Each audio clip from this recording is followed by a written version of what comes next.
وشايفه ان احنا من واجبنا خصوصا في الغربه يعني وفي دوله اوروبيه ان احنا نتمسك بلغتنا وبهويتنا، وده الحفل بتاعنا للعام الثالث على التوالي ان شاء الله، وباذن الله مستمرين بيكم وليكم ومع النشيد الوطني المصري.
دلوقتي فقرات الحفل، وقبل ما ابدا عايز اشكر كل حبايبنا اللي شرفونا، عايز اشكر كل اولياء الامور اللي شاركوا باولادهم عشان يظهروا لنا نماذج مشرفه او حتى ان هم يشجعوهم على الاستمرار للهويه العربيه واستمرار ان هم يدرسوا اللغه العربيه.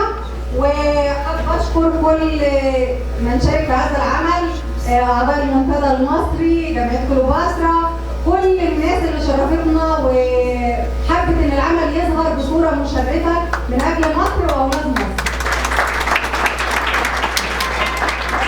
طيب دلوقتي مع القران الكريم.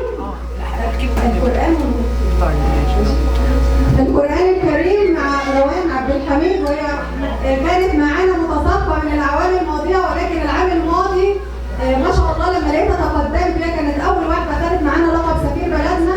العام الماضي خدتها مساعد لجنه التحكيم. اتفضلي معانا يا روان.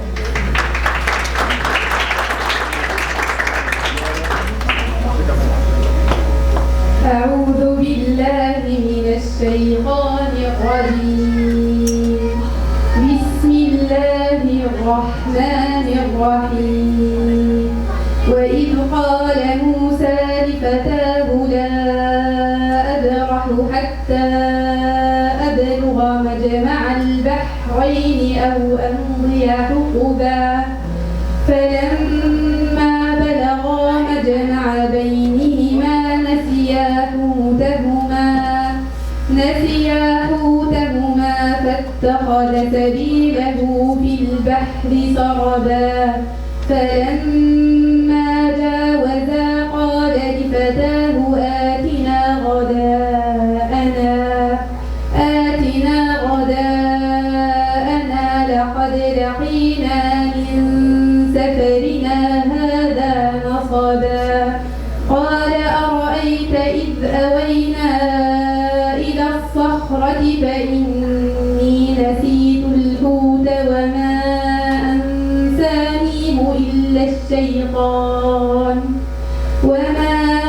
أنسانيه إلا الشيطان أن أذكره واتخذ سبيله في البحر عجبا قال ذلك ما كنا نبغ فارتدا على آثارهما قصصا فوجدا عبدا من عبادنا آتيناه رحمة من عندنا وعلمناه من لدنا علما قال له موسى هل أتبعك على أن تعلمني مما علمت رشدا قال إنك لن تستطيع معي صبرا وكيف تصبر على ما لم تحط به خبرا قال ستجدني إن شاء الله صابرا ولا أعصي لك أمرا.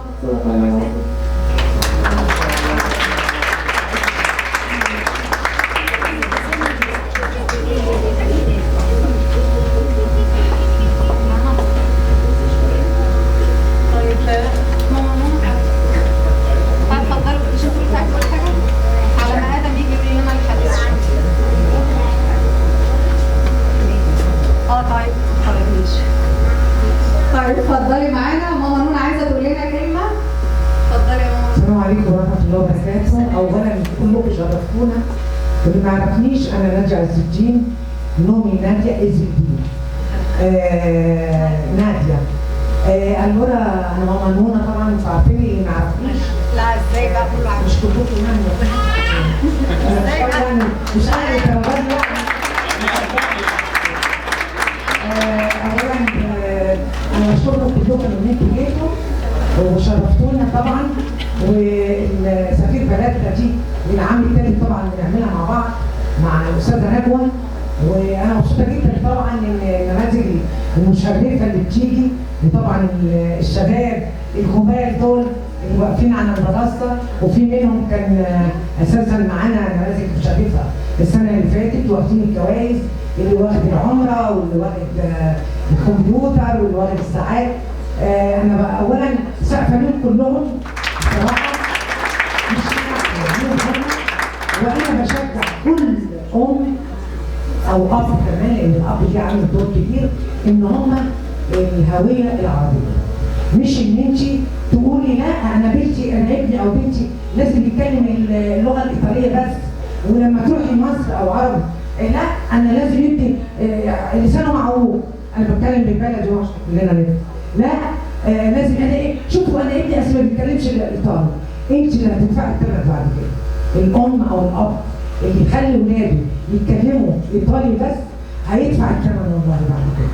مش معنى ان مدرسه تقوى او مدرسه فلان او علان اللغه العربيه هم بيعملوا المدارس دي عشان يساعدوكم، صدقوني. مش معنى ان اوعى تفتكروا ان الاستاذه نجوى او غيرها او المدرسه بيستفيدوا، انا عارفه ان طالع عينيهم وانا عارفه كويس قوي، ما بيستفيدوش من الفلوس اللي انتوا بتدفعوها، ولكن استفادتهم لما يبقى طلبه زي دول معلمينهم وبيطلعوا اللغه العربيه.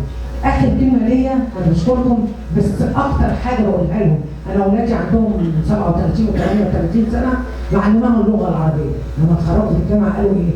يروحوا دبي. بص بقى المركز. يبقى انا عايزه اولادكم يتعلموا اللغه العربيه، انا مش بشجع المدارس العربي بس، انا بقول يتعلموا اللغه العربيه عشانكم انتوا احنا انا هو اول واحد ما بكلمش الايطالي خير، هو بيقول لي كلمه ما بفهمهاش، يبقى انا اعمل ايه بقى؟ اعلمه ويعلمني. الام اللي ما بتتكلمش ايطالي ابنها اساسا لو خدت منه يوم كل يوم كلمه ايطالي وخدت جمله في الاخر هتعرف تستغنى، اولا مش هتستغنى عن اسرتها لا، ولكن هتشيل عبء عن زوجها. شيل عبء عن زوجها. اتعلمي اللغه الايطاليه عشان تشيلي عبء عن زوجها لو سمحتي، لان هو الزوج ده مش بيعمل كل حاجه حرام، والزوج اللي مخلي مراته في البيت وقاعده ولا ما اعملش حاجه وخليك انت قاعده واجيب لك الخضار وودي العيال المدرسه. في يوم من الايام بعد الشر عندي نماذج زوجها توفى بعد الشر عليكم كلكم، وهي قاعده في البيت مش عارفه تخرج تودي عيالها للمدرسه. علم مراتك ان هي تعلم اولادها وتعلمها هي ان هي تعتمد على نفسها وتعتمد على اولادها. دي اخر كلمه بقولها وشكرا جزيلا لك. شكرا جزيلا ممنون على الكلمه الجميله وعلى انك تعبانه النهارده واصريتي ان انت تكوني معانا علشان تنوري الحدث ده. ودلوقتي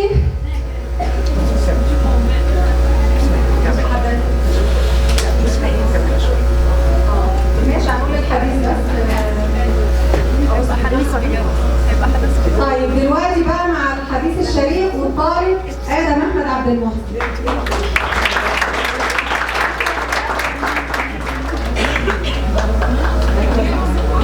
قال رسول الله صلى الله عليه وسلم: إذا مات بني آدم انقطع عمله إلا من ثلاثة: صدقة جارية أو علم ينتفع به أو ولد صالح يدعو له. صدق رسول الله صلى الله عليه وسلم.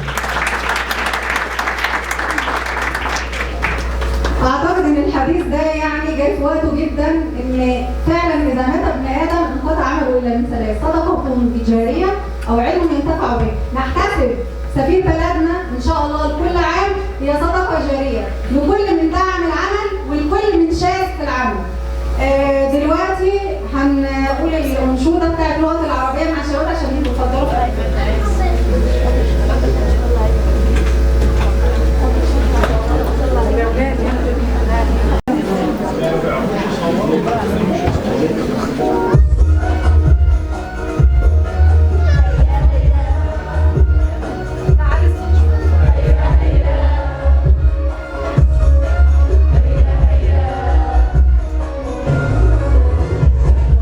زماننا لغة العربية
بنتفاجئ بنماذج جميله، ولكن احنا معانا في المبادره، انا سماها هي مبادره مش مسابقه، مبادره ان احنا نحافظ على هويتنا ولغتنا العربيه. طبعا بيكون معايا اعضاء لجنه تحكيم على الصعيد الايطالي وعلى الصعيد اللغه العربيه وعلى الصعيد الاخلاقي او الاجتماعي. انا عايزه سفير بلدنا ده مش مجرد واحد قوي علميا، انا عايزاه يكون بيعرف يعبر سواء باللغه الايطاليه او باللغه العربيه، عشان يقدر يعمل الاندماج جوه المجتمع الايطالي. لازم يكون محافظ على هويته، لان مفيش زي اللغه العربيه. اسرى لغات العالم مستحيل تلاقي لغه تقدر تعبر فيها زي اللغه العربيه. مفيش حد يقدر، كلنا مجتمعين على الحاجه دي. فطبعا واحنا بنعمل المسابقه الموضوع خالص مش انه مين هيفوز بمركز اول ومين بمركز ثاني، احنا عاملين اسره. ممكن الاولاد يقولوا لكم الكلام ده بقالنا 3 سنين على التوالي، احنا اسره مع بعض. هم حاسين ان هم بيعملوا حاجه هادفه ونافعه بعيدا عن الفوز، سواء مراكز بقى اول وثاني وثالث، هدفهم ان هم يقدموا حاجه كويسه، ان هم يكونوا قدوه حسنه لغيرهم. هم حاسين ان هم بكده ياخدوا اجر عظيم، ولا ايه يا شبابنا؟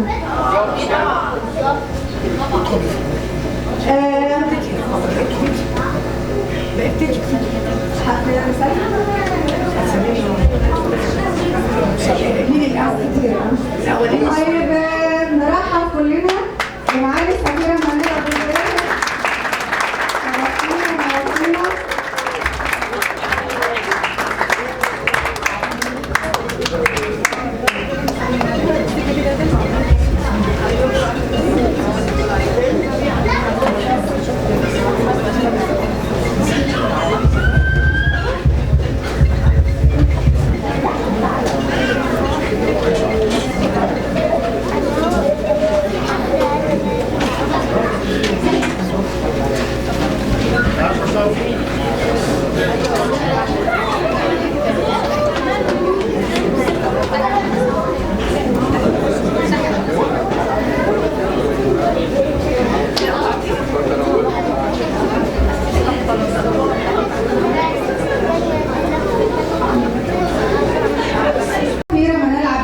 شكرا لتشريفك لينا عشان تشوفي نماذج مشرفه من اولادنا من اجل تدعيم اللغه العربيه والهويه العربيه. سقفه كبيره طيب دلوقتي مع هنردد تاني نشيد الوطن المصري. كلنا بقى مع بعض.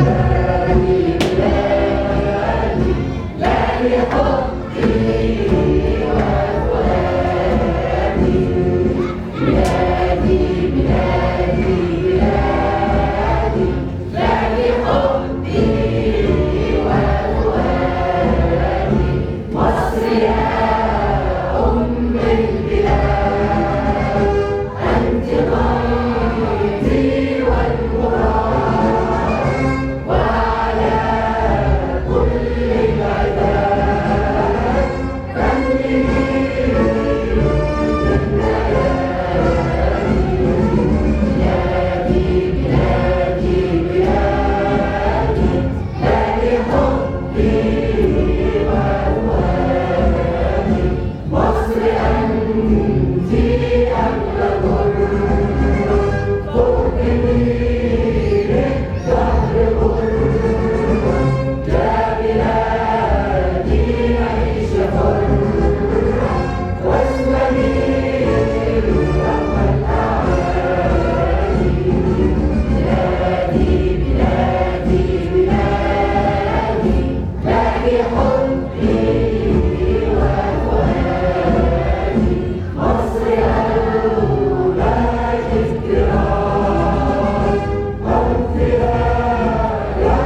ماشي يا حبايبي اتفضلوا.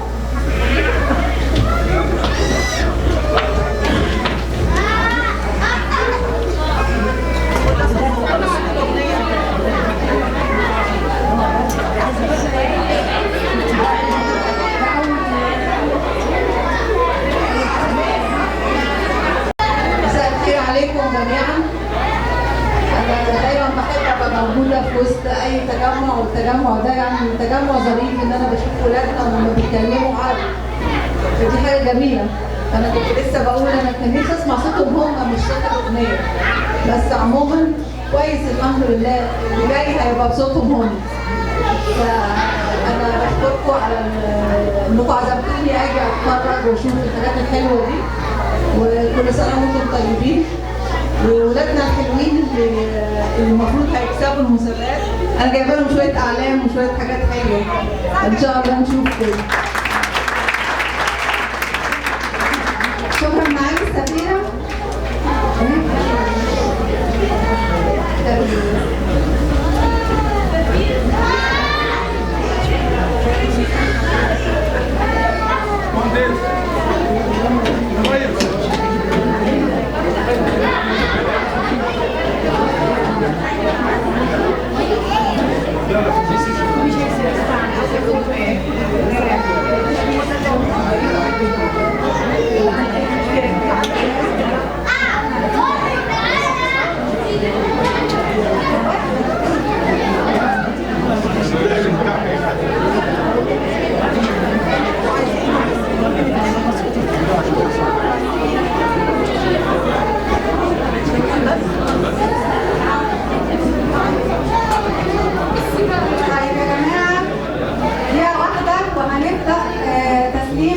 الجوائز لاولادنا. طبعا من كل الاولاد معمول لهم شهادات تكريم، وهنبدا بقى مراكز ثالث ثاني اول اللي فاز معانا الاول برحله عمره شامله التكاليف مقدمه من شركه لونا للسياحه.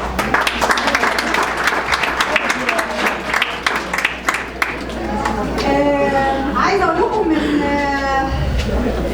اللغه العربيه من اسرى اللغات، وكان في قصيده كان عملها الشاعر عبد الرحمن، كان بيطلق اللي هي اسمها الحسين شهيد، كانت لقطه من مسرحيه عملها الشاعر عبد الرحمن الشرقاوي. فكان فيها بيتكلم عن الكلمه لما كانوا طالبين البيعه ليزيد. طبعا معاويه كان طالب البيعه ليزيد، ولكن الامام الحسين كان رافض البيعه. فبقول له قلها يا حسين ما هي الا كلمه. فرد قال له عشان نعرف بس معنى الكلمه وثراء الكلمه في اللغه العربيه، قلها وانصرف لجموع الفقراء. فرد عليه الامام حسين قال له كبرت الكلمه، وهل البيعه الا كلمه؟ أتعرف ما معنى الكلمة؟ مفتاح الجنة في كلمة، ودخول النار على كلمة، وقضاء الله هو الكلمة. ما دين المرء سوى الكلمة؟ الكلمة نور، وبعض الكلمات قبور، بعض الكلمات قلاع شامخة يعتصم بها النمل البشري. الكلمة فرقان، الكلمة فرقان ما بين نبي وبغي. عيسى ما كان سوى كلمة، أضاء الدنيا بالكلمات وعلمها للصيادين فصاروا يهدون العالم. إن الرجل هو الكلمة، شرف الرجل هو الكلمة، شرف الله هو الكلمة. طيب نبدأ بيد التسليم الأولاد الشهادات.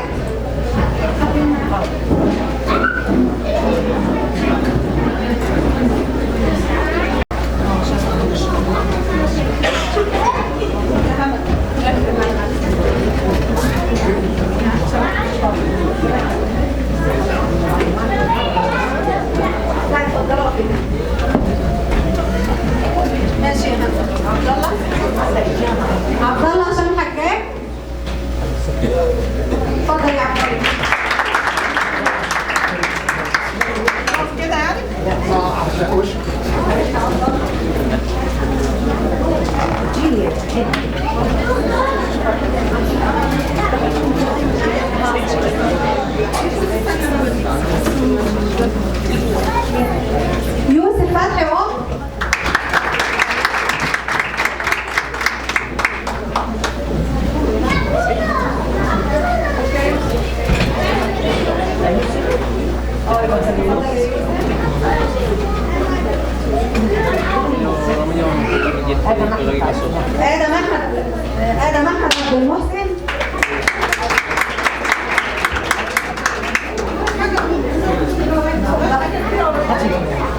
حسام ياسر الخولي.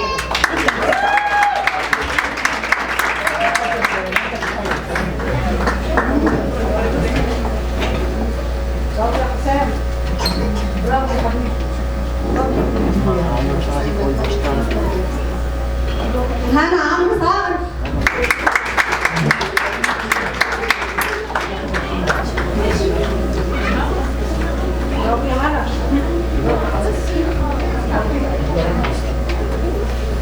آدم عمرو صقر.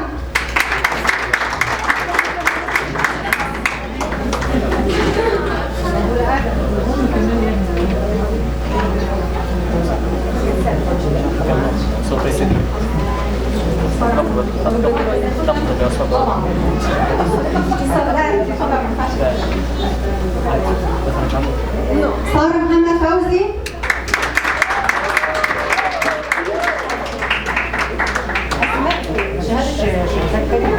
لا أسماء لا.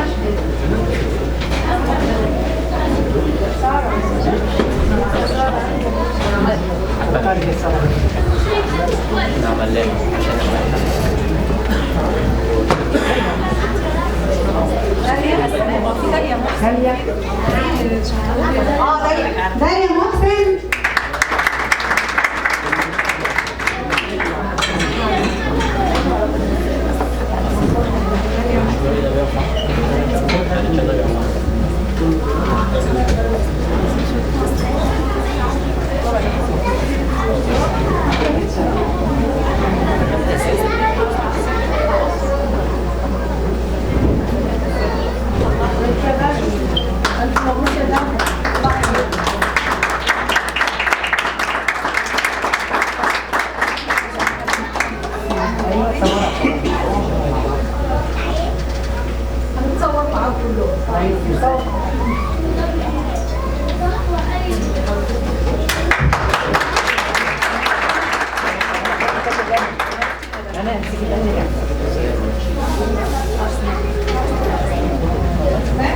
أسماء بدوي زايد.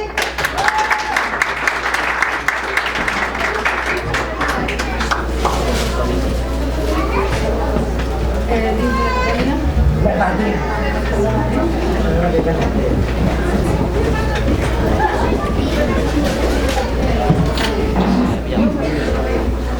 طيب دلوقتي طبعا هنبدأ بتكريم المراكز من سفير بلدنا. المركز اللي هنبدأ من الثالث إلى المركز الأول. معانا المركز الثالث النهارده. عايزة أعرف إيه بقى سفير بلدنا. هي مسابقة من أجل دعم الهوية في اللغة العربية. بنعملها بتكون عبارة معانا لجنة تحكيم، معايا في الجانب الإيطالي، معايا في الجانب الاجتماعي. فبطلب منكم مواضيع تعملوها لنا على الصعيد العربي والإيطالي. لازم يكون متفوق في اللغة العربية ويكون متفوق كمان في اللغة الإيطالية. عشان أنت سفير بلدك هنا لازم تكون قوي في اللغتين. ما ينفعش أجي على لغة على حساب لغة. تمام؟ ولازم أكون لبق، لازم أكون بعرف أعبر. في مقاييس كتير جدا بنعملها عشان المركز الأول. قلنا والله تعريف طيب إسراء ما جاتش طيب المركز الثالث معانا إسراء. اتفضلي يا إسراء.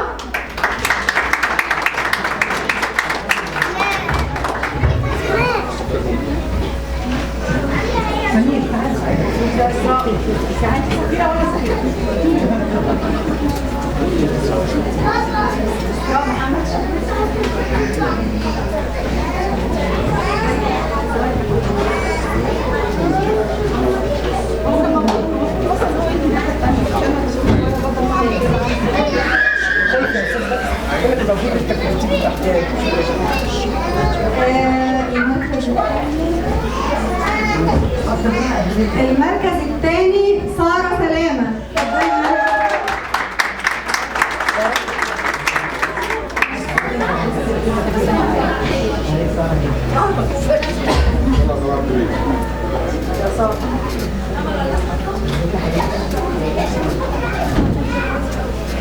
ومعانا المركز الأول المركز الاول عمر فتحي عضو. وجاب معانا رحله عمره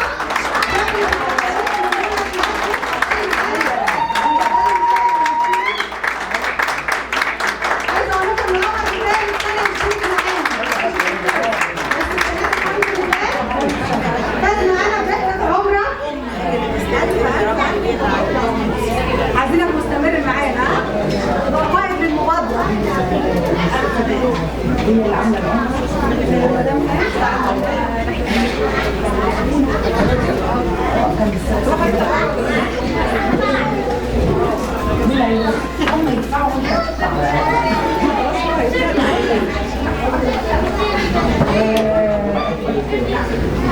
مبروك. شايف هو قال لك ايه؟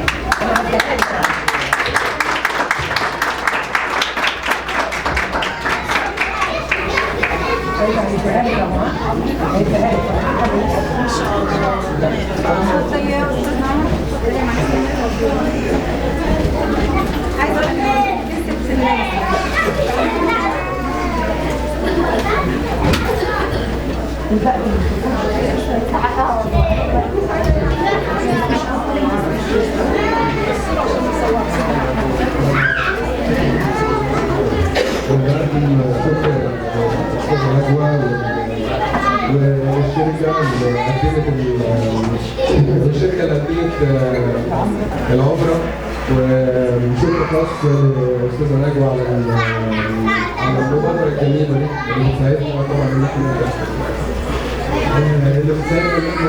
نهتم بهويتنا.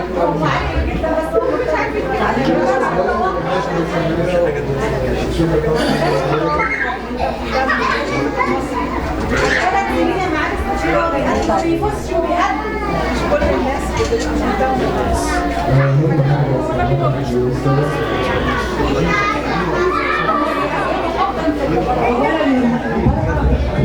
الأم هي المدرسة، أنت اللي علمتي وأنت اللي كبرتي وأنت وصلتيه كده، يبقى سقفة للأم قد كده.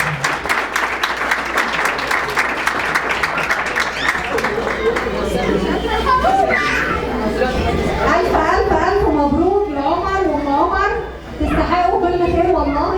ثالث سنة بيقدم معانا عمر، وعنده إصرار وعنده عزيمة، ما قالش إن أنا طالما ما كنتش يبقى خلاص مش هقدم، بالعكس كان بيقدم معايا وهو لسه في مرحلة أولى وكان لسه صغير، كبر معايا دلوقتي سنتين ثلاثة ودلوقتي بقى سفير بلدنا، وإن شاء الله نوصل إن هو مش هيسيب المبادرة أبدا ويبقى قائد للمبادرة في الأعوام اللي جاية.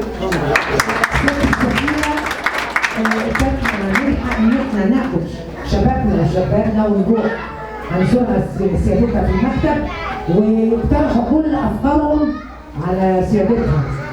طبعا هي ده شرف كبير لينا ولشبابنا ولبناتنا برضه، اهم حاجه بناتنا. انا عامله طبعا جروب وهنبطلها باذن الله هتبقى طبعا. كلمة أم عمر. السلام عليكم. أنا مش متوقعة الفوز، أنا مش عارفة أتكلم يعني، لكن أنا عايزة أقول إن المبادرة دي بصراحة بتخلي ولادنا يتعلموا يمسكوا بهويتهم العربية، يتعلموا دينهم وأخلاقهم كل ده تمسكهم باللغة العربية، لأن اللغة العربية تعتبر مفتاح للتفوق، مفتاح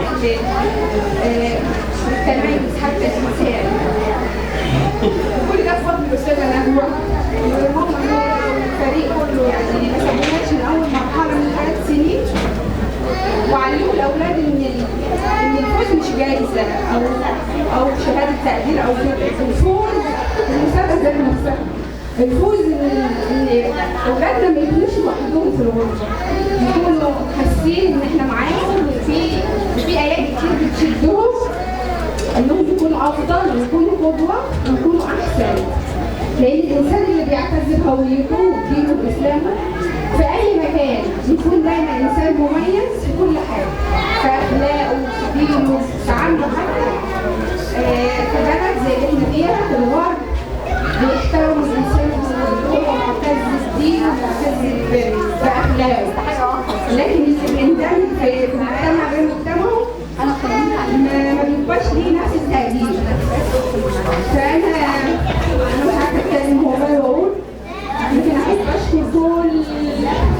كل القائمين على هذا العمل، ونتمنى ان هو يستمر اكتر واكتر علشان خاطر شبابنا وبناتنا يلاقوا ايه تشدهم للغتهم العربيه ولدينهم وبالتراثهم.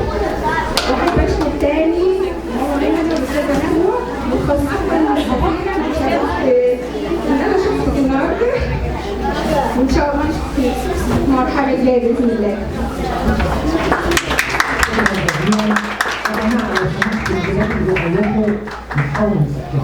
يا اما يعين شويه ياخد درجه كده، يعني ما ينفعش ان احنا نقعد في حفله جميله زي دي بديه والولاد بيعيطوا ولا انت مش معانا. انا اسفه طبعا دلوقتي نعمل مركز بره من الاولاد وكتاب القران الكريم. معلش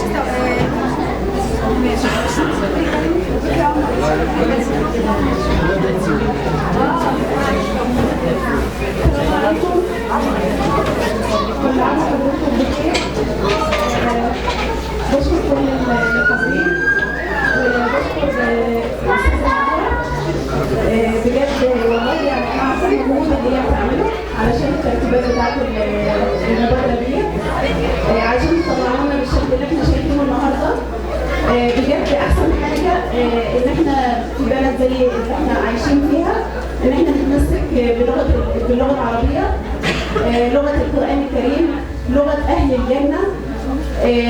يعني انا بزعل من جوايا لما بكون في مكان والاقي الاولاد يعني اهاليهم بيتكلموا بالايطالي او باي لغه وشايفين ان دي حاجه من التحضر. يعني بزعل من جوايا جدا بجد، لان يعني اللغه العربيه يعني اسمى اللغات. الناس كلها دايما تتمنى، الغرب بيتمنوا ان هم يروحوا كورسات ويتعلموا رغم صعوبه اللغه العربيه، لكن احنا معانا كنز في ايدينا الحمد لله، بنعرف نفتح المصحف ونقرا منه. يعني مفيش احسن من كده بجد. وانا بشكر كل اللي حاضرين وشرفت بوجودكم، شرفت ان انا اول مره اشوف معالي السفيره بجد، وبشكر ماما نونا وبشكركم كلكم، واتمنى ان شاء الله ان احنا يعني المبادره باذن الله تكبر ويكون فيها اعداد اكتر ان شاء الله السنه الجايه، واشوفكم كلكم دايما على الف خير، وان شاء الله تحت امركم في موضوع العمره. اي حد محتاج اي مساعده السنه الجايه برضه نعمل عمره تاني، بدل عمره واحده تبقوا اثنين ان شاء الله. لازم بقى يعني نمشي ان شاء معانا. الله. اي حد محتاج اي حاجه عن موضوع العمره اللي تحت امره ان شاء الله.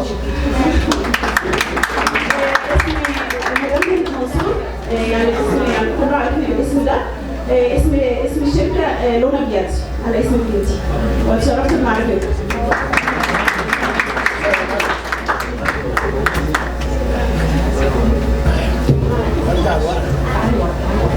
دلوقتي هنكرم اطفالنا في مسابقه القران الكريم. معانا اطفال عملوا المسابقه وبيشاركوا معانا النهارده. معانا جودي واسامه فكري.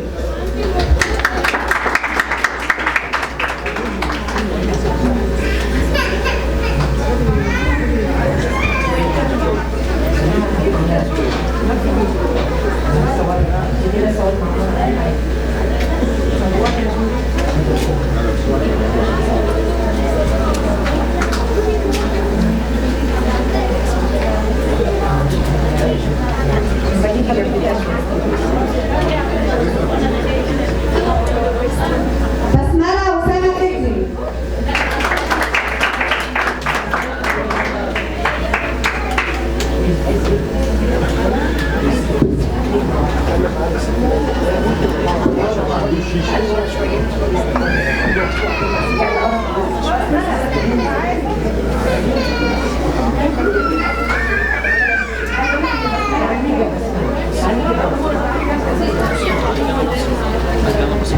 رضين محمود موسى.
ومعانا المركز الثاني ساندي سمير ميز. بنتي.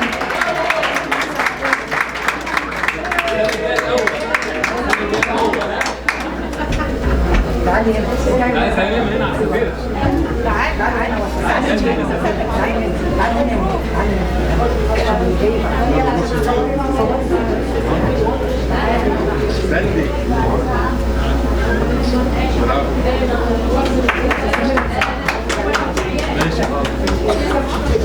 ومعانا المركز الاول عاطف اسلام حمادي.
روان عبد الحميد اتفضل معانا مساعد عضو لجنة التحكيم.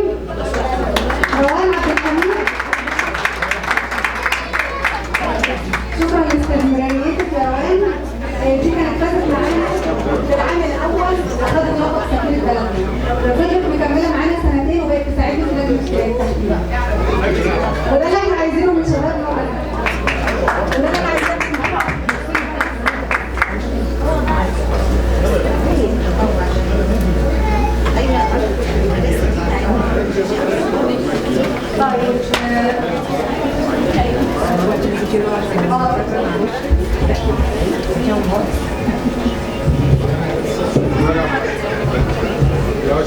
دلوقتي المنتدى المصري في ايطاليا عايز يكلم سياده السفيره عن المجهودات اللي هي عملتها طول السنه.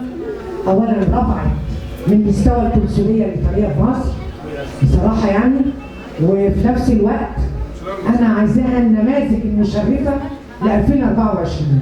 بجد فعلا نموذج مشرف للقنصليه الايطاليه في مصر، ودي اقل حاجه نقدمها. القنصليه المصريه القنصليه المصريه في ايطاليا في ميلان في لومبارديا.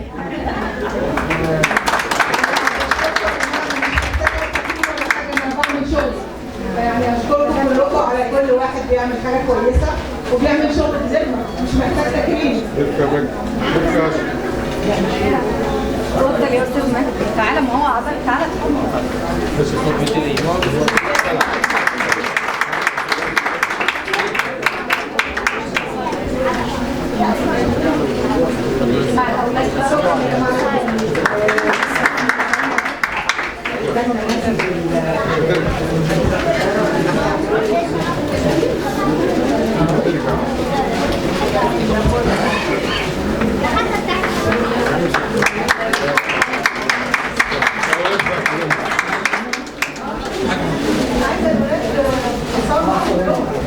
ده بقى ماما نونا.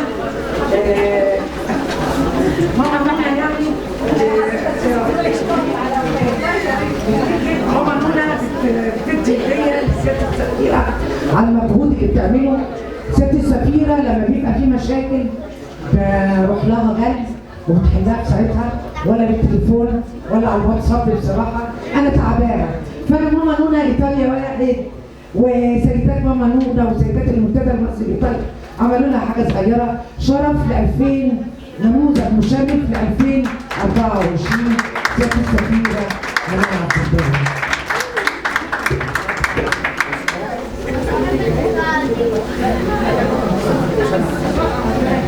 يعني اتمنى ان اي حد عنده مشكله وانا اقدر احلها ان انا اساعد، هي دي شغلتي.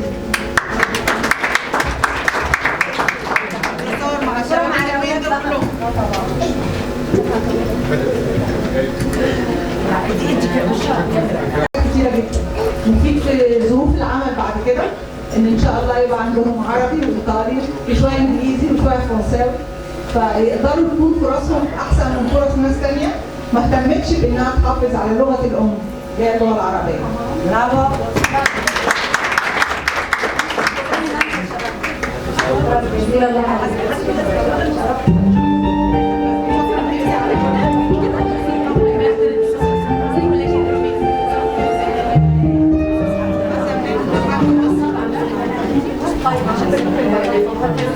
ممكن اقدم الاستاذ حسن. مصر عامله لنا فرع في بنك مصر هنا في ايطاليا في ميلانو، فالاستاذ حسن مدير البنك هيعرفكم على ايه الشغل اللي هنا. اي حد مش قادر لازم انزل مصر عشان اعمل حاجه، لا، سياده الاستاذ حسن قاموا مجهود كبير هنا وهيقول لكم المكان فين. استاذ حسن طبعا حضرتك هتقول لهم المكان فين يا فندم والخدمات ايه بتاعت بنك مصر.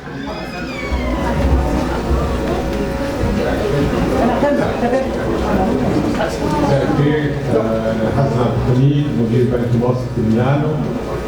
احنا مكتبنا في وسط البلد جنب الدومو ومفتوحين كل يوم، وبنرحب باي حد عايز يفتح حساب في مصر. احنا حاليا لسه ما بنفتحش حسابات في ايطاليا، ولكن اي حد عايز حساب في مصر محتاج يعمل شهادات، محتاج يعمل تحديث البيانات بتاع حسابه وكده، بنوفر الخدمه ان ممكن يعمل ده من خلال مكتب بنك مصر في ميلانو، محتاج ينزل مصر عشان يعمل الحاجات دي. وفي نفس الوقت لو محتاج معلومات عن المبادرات اللي موجوده، المبادرات الماليه طبعا وكده، بنساعد برضه في الحكايه دي. اوكي، الخدمه ببلاش، فاللي بيجي بيبقى عميل في البنك وما بيدفعش اي مصاريف خالص، يعني في اي وقت مكانكم واهلا وسهلا بكم. وبشكرك جدا على المجهودات اللي بتعملوها لنا في مصر. يا جماعه اي حد عايز العنوان يتصل بيا وانا اديهوله. ماشي؟ تديني العنوان يا ريس. اهو كده. اهو كاتب معايا واي حد يديله كده. اتفضل يا فندم. قمر يلا عشان قمر عايزه اخد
الخير. كل سنة وانتم طيبين بمناسبة الاحتفالية الجميلة اللي بتقدمها مدرسة كليوباترا في السنة الثالثة مع المنتدى المصري. طبعا قبل كل شيء برحب بمعالي السفيرة منال عبد الدايم سفيرة القدس العام في إيطاليا. طبعا بنشكر حضرتك على وجودك معانا دايما، وبقدم بالشكر برضه للاستاذ حسن عبد الحميد مدير بنك مصر. اهلا بيك، نورت وشرفت. وطبعا الاستاذ صبري غني عن التعريف، اخونا وحبيبنا. وبرحب كل الموجودين، وبتمنى ان دايما هذه الاحتفاليه تكون دايما في تقدم وفي ازدهار سنه واثنين وثلاثه وعشره. كل سنه وانتم طيبين. ولازم نعرف برضه ان احنا كلنا لغتنا العربيه سواء في الانجيل او في القران. احنا لغتنا اللغه العربيه، احنا مصريين، هي هويتنا اللغه العربيه.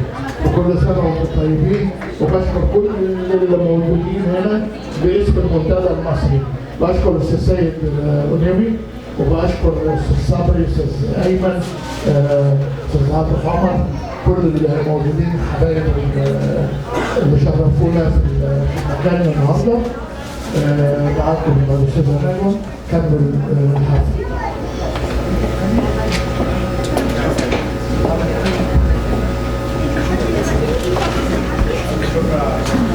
طيب دلوقتي الاولاد مجهزين لنا انشوده قمرا هيقولها لنا عمر وهم هيرددوا معانا.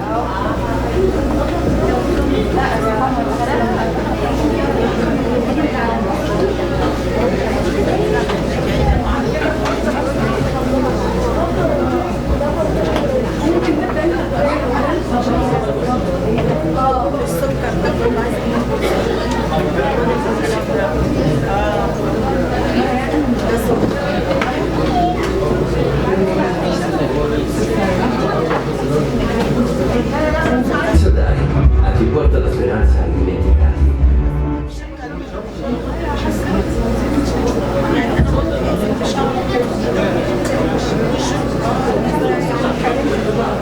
يلا يا جماعه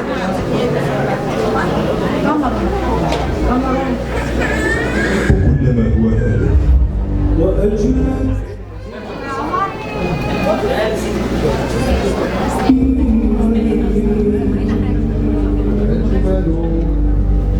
وأطيب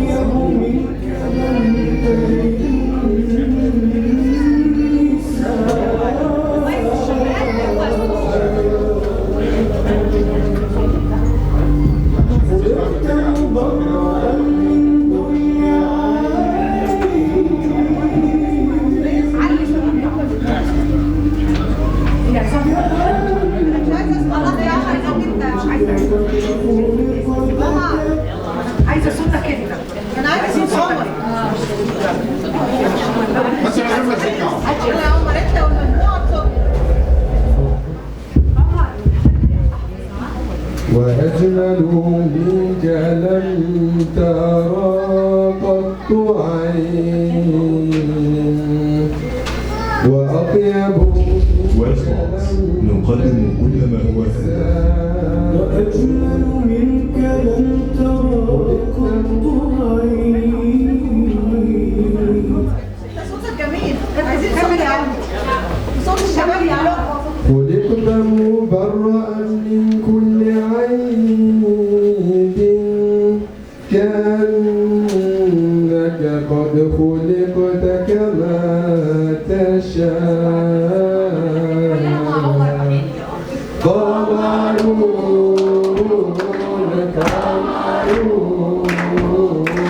قمر سيدنا النبي قمرون وجميل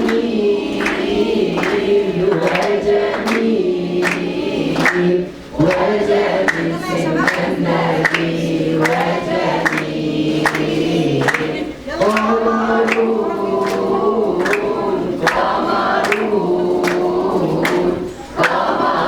سيدنا النبي قمرون وجميل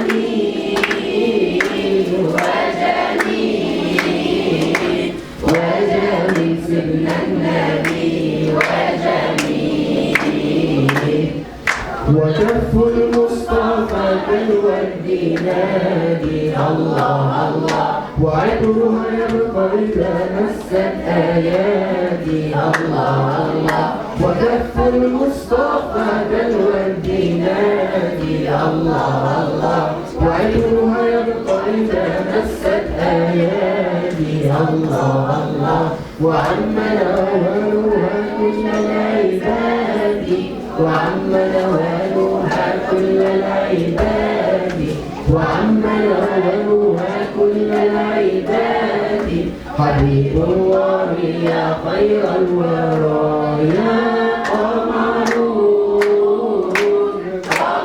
قمرون قمر سيدنا النبي قمرون وجميل وجميل وجميل سيدنا النبي وجميل قمرون قمرون قمر سيدنا النبي قمرون وجميل وجميل وجميل سيدنا النبي وجميل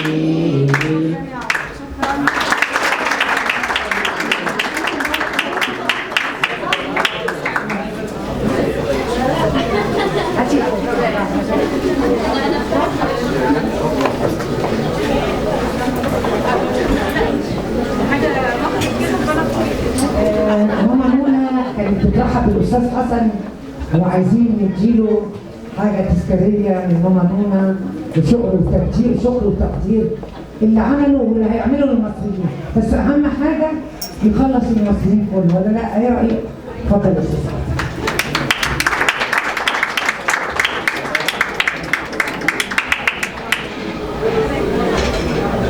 أنا بشكركم يا جماعة على الحفلة الجميلة، وأتمنى إن الولاد يتشجعوا ويغنوا، غنوا بالعربي، إيه المشكلة يعني؟ أنتوا لو اتفرجتوا شوية على التلفزيون المصري اللغة هتفضل معاكم. يعني ربنا معاكم، وأتمنى دايما أكون موجودة في كل احتفالات. شكرا، ألف شكر.